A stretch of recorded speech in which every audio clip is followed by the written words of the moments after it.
भक्तजनों, शनिदेव का ये मंत्र शनि की ढैया, शनि दोष और शनि दोष के कारण आपके जो शत्रु बन गए हैं उन्हें शांत करने वाला एवं शत्रु संकट से रक्षा करने वाला है। पर मंत्र का लाभ पाने के लिए श्रद्धा पूर्वक 108 बार श्रवण अवश्य करना चाहिए। भक्तजनों, आइए मंत्र का श्रवण करते हैं। नीलांजनं क्षमाभाषं रविपुत्रं यमाग्रजं छायामातर्शम्भुतं तं नमामि शनैश्चरम्। नीलांजनं क्षमाभाषं रविपुत्रं यमाग्रजं छायामातर्शम्भुतं तं नमामि शनैश्चरम्। नीलांजनं क्षमाभाषं रविपुत्रं यमाग्रजं छायामातर्शम्भुतं तं नमामि शनैश्चरम्। नीलांजनं क्षमाभाषं रविपुत्रं यमाग्रजं छायामातर्शम्भुतं तं नमामि शनैश्चरम्। नीलांजनं क्षमाभाषं रविपुत्रं यमाग्रजं छायामातर्शम्भुतं तं नमामि शनैश्चरम्। नीलांजनं क्षमाभाषं रविपुत्रं यमाग्रजं छायामातर्शम्भुतं तं नमामि शनैश्चरम्। नीलांजनं क्षमाभाषं रविपुत्रं यमाग्रजं छायामातर्शम्भुतं तं नमामि शनैश्चरम्। नीलांजनं क्षमाभाषं रविपुत्रं यमाग्रजं छायामातर्शम्भुतं तं नमामि शनैश्चरम्। नीलांजनं क्षमाभाषं रविपुत्रं यमाग्रजं छायामातर्शम्भुतं तं नमामि शनैश्चरम्। नीलांजनं क्षमाभाषं रविपुत्रं यमाग्रजं छायामातर्शम्भुतं तं नमामि शनैश्चरम्। नीलांजनं क्षमाभाषं रविपुत्रं यमाग्रजं छायामातर्शम्भुतं तं नमामि शनैश्चरम्। नीलांजनं क्षमाभाषं रविपुत्रं यमाग्रजं छायामातर्शम्भुतं तं नमामि शनैश्चरम्। नीलांजनं क्षमाभाषं रविपुत्रं यमाग्रजं छायामातर्शम्भुतं तं नमामि शनैश्चरम्। नीलांजनं क्षमाभाषं रविपुत्रं यमाग्रजं छायामातर्शम्भुतं तं नमामि शनैश्चरम्। नीलांजनं क्षमाभाषं रविपुत्रं यमाग्रजं छायामातर्शम्भुतं तं नमामि शनैश्चरम्। नीलांजनं क्षमाभाषं रविपुत्रं यमाग्रजं छायामातर्शम्भुतं तं नमामि शनैश्चरम्। नीलांजनं क्षमाभाषं रविपुत्रं यमाग्रजं छायामातर्शम्भुतं तं नमामि शनैश्चरम्। नीलांजनं क्षमाभाषं रविपुत्रं यमाग्रजं छायामातर्शम्भुतं तं नमामि शनैश्चरम्। नीलांजनं क्षमाभाषं रविपुत्रं यमाग्रजं छायामातर्शम्भुतं तं नमामि शनैश्चरम्। नीलांजनं क्षमाभाषं रविपुत्रं यमाग्रजं छायामातर्शम्भुतं तं नमामि शनैश्चरम्। नीलांजनं क्षमाभाषं रविपुत्रं यमाग्रजं छायामातर्शम्भुतं तं नमामि शनैश्चरम्। नीलांजनं क्षमाभाषं रविपुत्रं यमाग्रजं छायामातर्शम्भुतं तं नमामि शनैश्चरम्। नीलांजनं क्षमाभाषं रविपुत्रं यमाग्रजं छायामातर्शम्भुतं तं नमामि शनैश्चरम् नीलाञ्जनं शमाभासं रविपुत्रं यमाग्रजं छायामातर्शम्भुतं तं नमामि शनैश्चरम् नीलाञ्जनं शमाभासं रविपुत्रं यमाग्रजं छायामातर्शम्भुतं तं नमामि शनैश्चरम् नीलाञ्जनं शमाभासं रविपुत्रं यमाग्रजं छायामातर्शम्भुतं तं नमामि शनैश्चरम् नीलाञ्जनं शमाभासं रविपुत्रं यमाग्रजं छायामातर्शम्भुतं तं नमामि शनैश्चरम् नीलाञ्जनं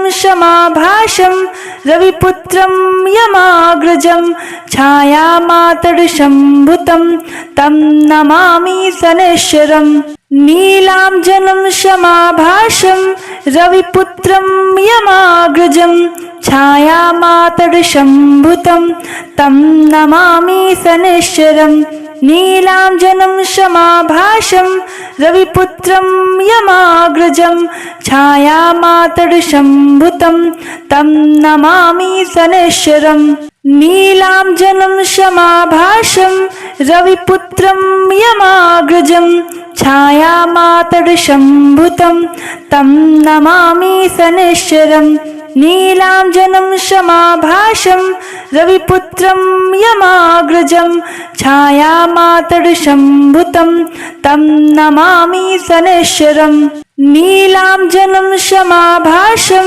रविपुत्रं यमाग्रजं छायामातर्शम्भुतं तं नमामि शनैश्चरम् नीलाञ्जनं शमाभासं रविपुत्रं यमाग्रजं छायामातर्शम्भुतं तं नमामि शनैश्चरम् नीलाञ्जनं शमाभासं रविपुत्रं यमाग्रजं छायामातर्शम्भुतं तं नमामि शनैश्चरम् नीलाञ्जनं शमाभासं रविपुत्रं यमाग्रजं छायामातर्शम्भुतं तं नमामि शनैश्चरम् नीलाञ्जनं शमाभासं रविपुत्रं यमाग्रजं छायामातर्शम्भुतं तं नमामि शनैश्चरम् नीलाञ्जनं शमाभासं रविपुत्रं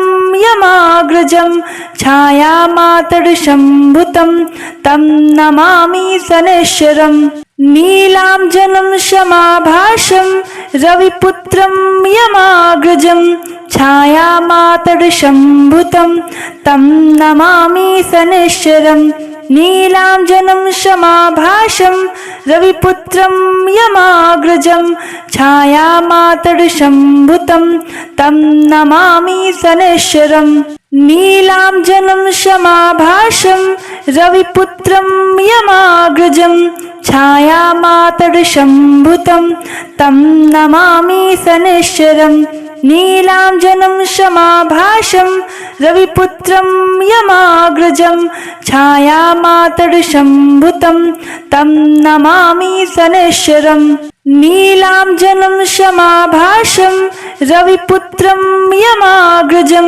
छायामातर्शम्भुतं तं नमामि शनैश्चरम् नीलाञ्जनं शमाभासं रविपुत्रं यमाग्रजं छायामातर्शम्भुतं तं नमामि शनैश्चरम् नीलाञ्जनं शमाभासं रविपुत्रं यमाग्रजं छायामातर्शम्भुतं तं नमामि शनैश्चरम् नीलाञ्जनं शमाभासं रविपुत्रं यमाग्रजं छायामातर्शम्भुतं तं नमामि शनैश्चरम् नीलाञ्जनं समाभासं रविपुत्रं यमाग्रजं छायामातर्शम्भुतं तं नमामि शनैश्चरम्।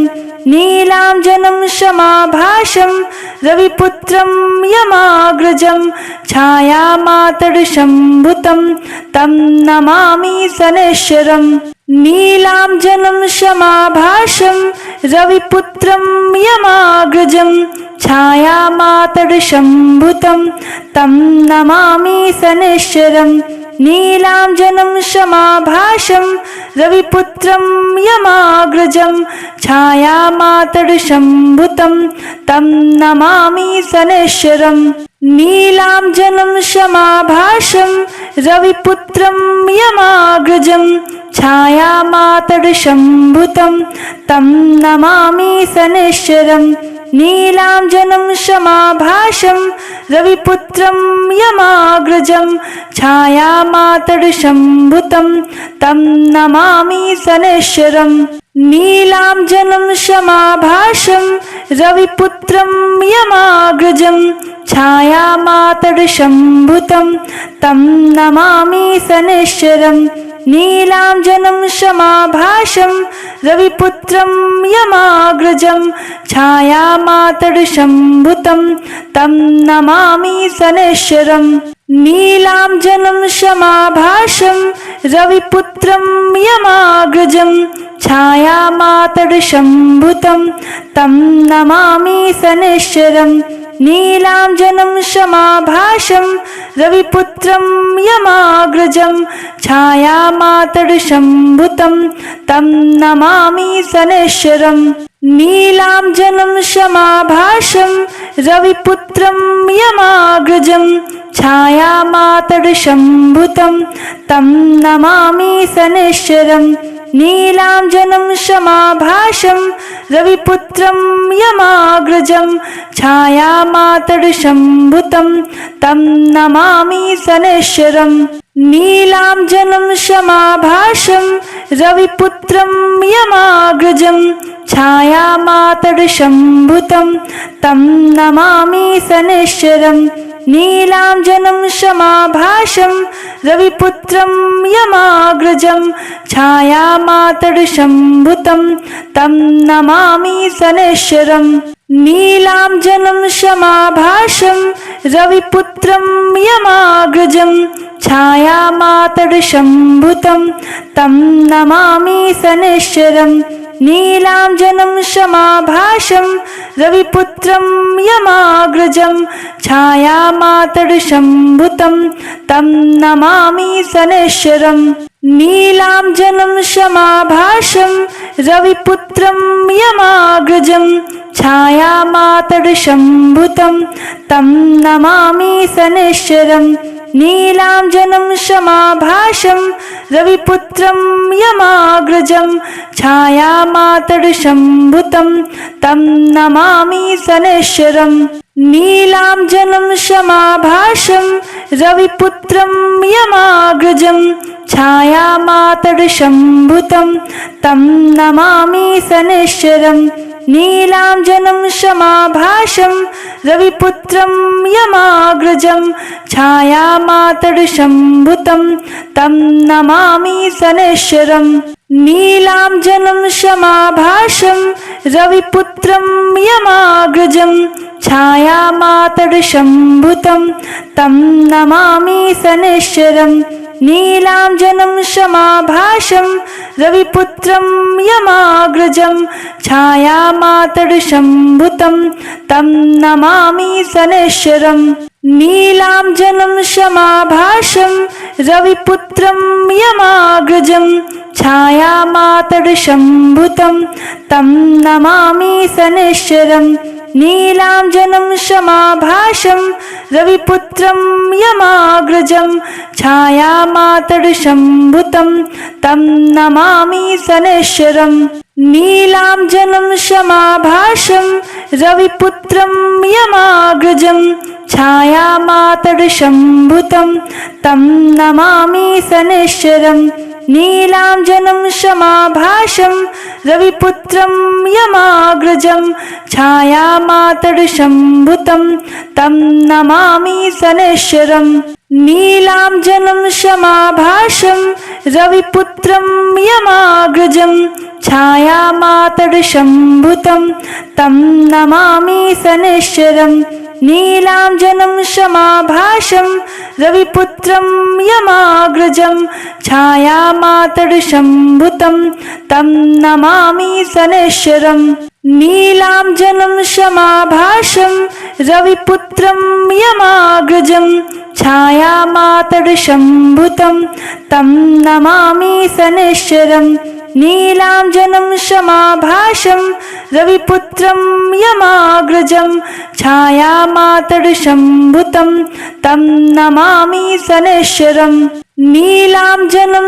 समाभासं रविपुत्रं यमाग्रजं छायामातर्शम्भुतं तं नमामि शनैश्चरम् नीलाञ्जनं समाभासं रविपुत्रं यमाग्रजं छायामातर्शम्भुतं तं नमामि शनैश्चरम् नीलाञ्जनं समाभासं रविपुत्रं यमाग्रजं छायामातर्शम्भुतं तं नमामि शनैश्चरम् नीलाञ्जनं समाभासं रविपुत्रं यमाग्रजं छायामातर्शम्भुतं तं नमामि शनैश्चरम् नीलाञ्जनं समाभासं रविपुत्रं यमाग्रजं छायामातर्शम्भुतं तं नमामि शनैश्चरम् नीलाञ्जनं समाभासं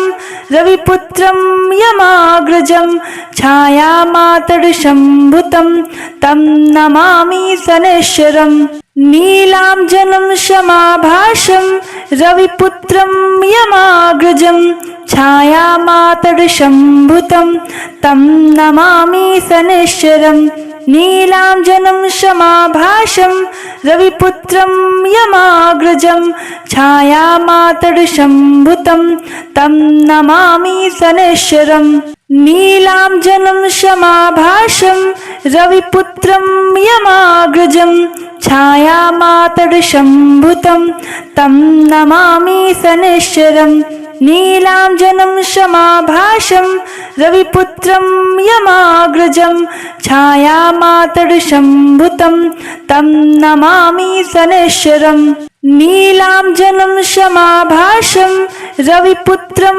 यमाग्रजं छायामातर्शम्भुतं तं नमामि शनैश्चरम् नीलाञ्जनं समाभासं रविपुत्रं यमाग्रजं छायामातर्शम्भुतं तं नमामि शनैश्चरम् नीलाञ्जनं समाभासं रविपुत्रं यमाग्रजं छायामातर्शम्भुतं तं नमामि शनैश्चरम् नीलाञ्जनं समाभासं रविपुत्रं यमाग्रजं छायामातर्शम्भुतं तं नमामि शनैश्चरम् नीलाञ्जनं समाभासं रविपुत्रं यमाग्रजं छायामातर्शम्भुतं तं नमामि शनैश्चरम् नीलाञ्जनं समाभासं रविपुत्रं यमाग्रजं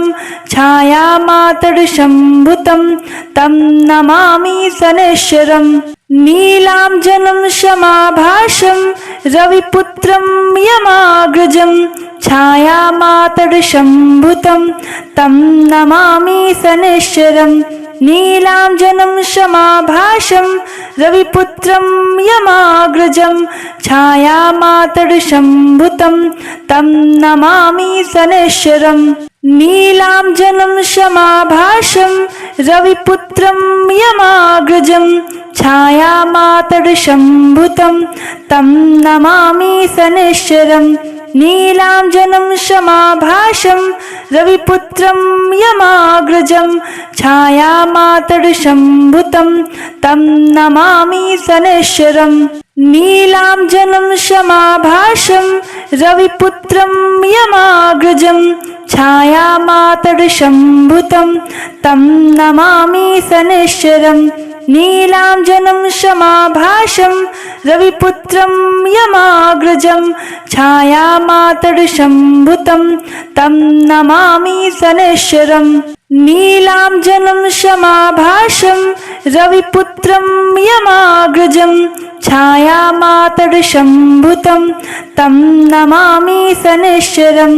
नीलाञ्जनं समाभासं रविपुत्रं यमाग्रजं छायामातर्शम्भुतं तं नमामि शनैश्चरम्। नीलाञ्जनं समाभासं रविपुत्रं यमाग्रजं छायामातर्शम्भुतं तं नमामि शनैश्चरम्। नीलाञ्जनं समाभासं रविपुत्रं यमाग्रजं छायामातर्शम्भुतं तं नमामि शनैश्चरम्। नीलाञ्जनं समाभासं रविपुत्रं यमाग्रजं छायामातर्शम्भुतं तं नमामि शनैश्चरम्। नीलाञ्जनं समाभासं रविपुत्रं यमाग्रजं छायामातर्शम्भुतं तं नमामि शनैश्चरम्। नीलाञ्जनं समाभासं रविपुत्रं यमाग्रजं छायामातर्शम्भुतं तं नमामि शनैश्चरम्। नीलाञ्जनं समाभासं रविपुत्रं यमाग्रजं छायामातर्शम्भुतं तं नमामि शनैश्चरम्। नीलाञ्जनं समाभासं रविपुत्रं यमाग्रजं छायामातर्शम्भुतं तं नमामि शनैश्चरम्। नीलाञ्जनं समाभासं रविपुत्रं यमाग्रजं छायामातर्शम्भुतं तं नमामि शनैश्चरम्। नीलाञ्जनं समाभासं रविपुत्रं यमाग्रजं छायामातर्शम्भुतं तं नमामि शनैश्चरम्। नीलाञ्जनं समाभासं रविपुत्रं यमाग्रजं छायामातर्शम्भुतं तं नमामि शनैश्चरम्। नीलाञ्जनं समाभासं रविपुत्रं यमाग्रजं छायामातर्शम्भुतं तं नमामि शनैश्चरम्। नीलाञ्जनं समाभासं रविपुत्रं यमाग्रजं छायामातर्शम्भुतं तं नमामि शनैश्चरम्। नीलाञ्जनं समाभासं रविपुत्रं यमाग्रजं छायामातर्शम्भुतं तं नमामि शनैश्चरम्। नीलाञ्जनं समाभासं रविपुत्रं यमाग्रजं छायामातर्शम्भुतं तं नमामि शनैश्चरम्। नीलाञ्जनं समाभासं रविपुत्रं यमाग्रजं छायामातर्शम्भुतं तं नमामि शनैश्चरम्। नीलाञ्जनं समाभासं रविपुत्रं यमाग्रजं छायामातर्शम्भुतं तं नमामि शनैश्चरम्। नीलाञ्जनं समाभासं रविपुत्रं यमाग्रजं छायामातर्शम्भुतं तं नमामि शनैश्चरम्। नीलाञ्जनं समाभासं रविपुत्रं यमाग्रजं छायामातर्शम्भुतं तं नमामि शनैश्चरम्। नीलाञ्जनं समाभासं रविपुत्रं यमाग्रजं छायामातर्शम्भुतं तं नमामि शनैश्चरम्। नीलाञ्जनं समाभासं रविपुत्रं यमाग्रजं छायामातर्शम्भुतं तं नमामि शनैश्चरम्। नीलाञ्जनं समाभासं रविपुत्रं यमाग्रजं छायामातर्शम्भुतं तं नमामि शनैश्चरम्। नीलाञ्जनं समाभासं रविपुत्रं यमाग्रजं छायामातर्शम्भुतं तं नमामि शनैश्चरम्। नीलाञ्जनं समाभासं रविपुत्रं यमाग्रजं छायामातर्शम्भुतं तं नमामि शनैश्चरम्। नीलाञ्जनं समाभासं रविपुत्रं यमाग्रजं छायामातर्शम्भुतं तं नमामि शनैश्चरम्। नीलाञ्जनं समाभासं रविपुत्रं यमाग्रजं छायामातर्शम्भुतं तं नमामि शनैश्चरम्। नीलाञ्जनं समाभासं रविपुत्रं यमाग्रजं छायामातर्शम्भुतं तं नमामि शनैश्चरम्। नीलाञ्जनं समाभासं रविपुत्रं यमाग्रजं छायामातर्शम्भुतं तं नमामि शनैश्चरम्। नीलाञ्जनं समाभासं रविपुत्रं यमाग्रजं छायामातर्शम्भुतं तं नमामि शनैश्चरम्। नीलाञ्जनं समाभासं रविपुत्रं यमाग्रजं छायामातर्शम्भुतं तं नमामि शनैश्चरम्। नीलाञ्जनं समाभासं रविपुत्रं यमाग्रजं छायामातर्शम्भुतं तं नमामि शनैश्चरम्। नीलाञ्जनं समाभासं रविपुत्रं यमाग्रजं छायामातर्शम्भुतं तं नमामि शनैश्चरम्। नीलाञ्जनं समाभासं रविपुत्रं यमाग्रजं छायामातर्शम्भुतं तं नमामि शनैश्चरम्। नीलाञ्जनं समाभासं रविपुत्रं यमाग्रजं छायामातर्शम्भुतं तं नमामि शनैश्चरम्। नीलाञ्जनं समाभासं रविपुत्रं यमाग्रजं छायामातर्शम्भुतं तं नमामि शनैश्चरम्। नीलाञ्जनं समाभासं रविपुत्रं यमाग्रजं छायामातर्शम्भुतं तं नमामि शनैश्चरम्। नीलाञ्जनं समाभासं रविपुत्रं यमाग्रजं छायामातर्शम्भुतं तं नमामि शनैश्चरम्। नीलाञ्जनं समाभासं रविपुत्रं यमाग्रजं छायामातर्शम्भुतं तं नमामि शनैश्चरम्।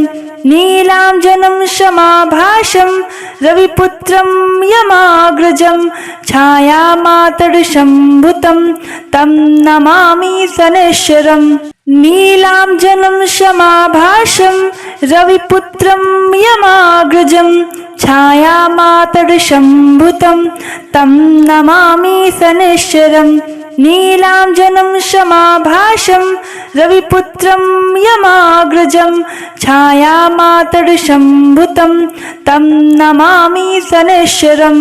नीलाञ्जनं समाभासं रविपुत्रं यमाग्रजं छायामातर्शम्भुतं तं नमामि शनैश्चरम्। नीलाञ्जनं समाभासं रविपुत्रं यमाग्रजं छायामातर्शम्भुतं तं नमामि शनैश्चरम्। नीलाञ्जनं समाभासं रविपुत्रं यमाग्रजं छायामातर्शम्भुतं तं नमामि शनैश्चरम्। नीलाञ्जनं समाभासं रविपुत्रं यमाग्रजं छायामातर्शम्भुतं तं नमामि शनैश्चरम्। नीलाञ्जनं समाभासं रविपुत्रं यमाग्रजं छायामातर्शम्भुतं तं नमामि शनैश्चरम् नीलाञ्जनं समाभासं रविपुत्रं यमाग्रजं छायामातर्शम्भुतं तं नमामि शनैश्चरम् नीलाञ्जनं समाभासं रविपुत्रं यमाग्रजं छायामातर्शम्भुतं तं नमामि शनैश्चरम् नीलाञ्जनं समाभासं रविपुत्रं यमाग्रजं छायामातर्शम्भुतं तं नमामि शनैश्चरम् नीलाञ्जनं समाभासं रविपुत्रं यमाग्रजं छायामातर्शम्भुतं तं नमामि शनैश्चरम् नीलाञ्जनं समाभासं